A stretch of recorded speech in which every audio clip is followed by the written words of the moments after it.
বাংলা সিনেমায় যেন সত্যি ধূমকেতুর আগমন ঘটল, কারণ শুধুমাত্র 9 বছর পর দেব ও শুভশ্রীর বহু প্রতীক্ষিত জুটির বড় পর্দায় প্রত্যাবর্তন নয়, অর্থনীতির দিক থেকেও ধূমকেতু এখন আলোচনার কেন্দ্রবিন্দু। 15ই আগস্ট ভারতের স্বাধীনতা দিবসে মুক্তি পেতে চলা এই ছবি টলিউডে প্রথমবারের মতো প্রয়োগ করেছে pre release distribution rights model, যা এতদিন কেবল বলিউডেই সীমাবদ্ধ ছিল। পরিচালনায় রয়েছেন কৌশিক গঙ্গোপাধ্যায়, যিনি বরাবরই সাহসী গল্প ও বাস্তবধর্মী চরিত্র উপস্থাপনার জন্য পরিচিত।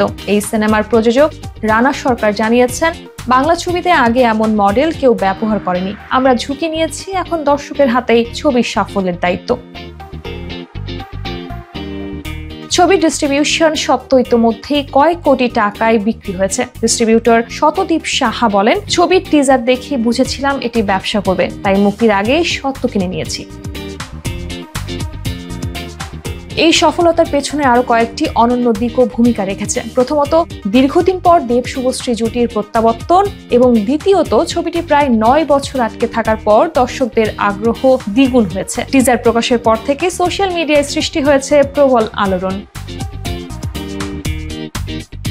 বাংলা চলচ্চিত্রের উত্তম সুচিত্রা যুগ কিংবা প্রসেনজিৎ অভিনীত কিছু ছবিতে হয়তো আনুষ্ঠানিকভাবে এমন ব্যবসায়িক ধাঁচ দেখা গিয়েছিল, কিন্তু এইভাবে প্রাতিষ্ঠানিক রূপে প্রকাশ্যভাবে এবং পরিকল্পিতভাবে প্রি রিলিজ সত্ত্ব বিক্রির ঘটনা এবারই প্রথম। ফলে ধূমকেতু হয়ে উঠেছে বাংলা সিনেমার অর্থনৈতিক কৌশলের এক মাইলফলক।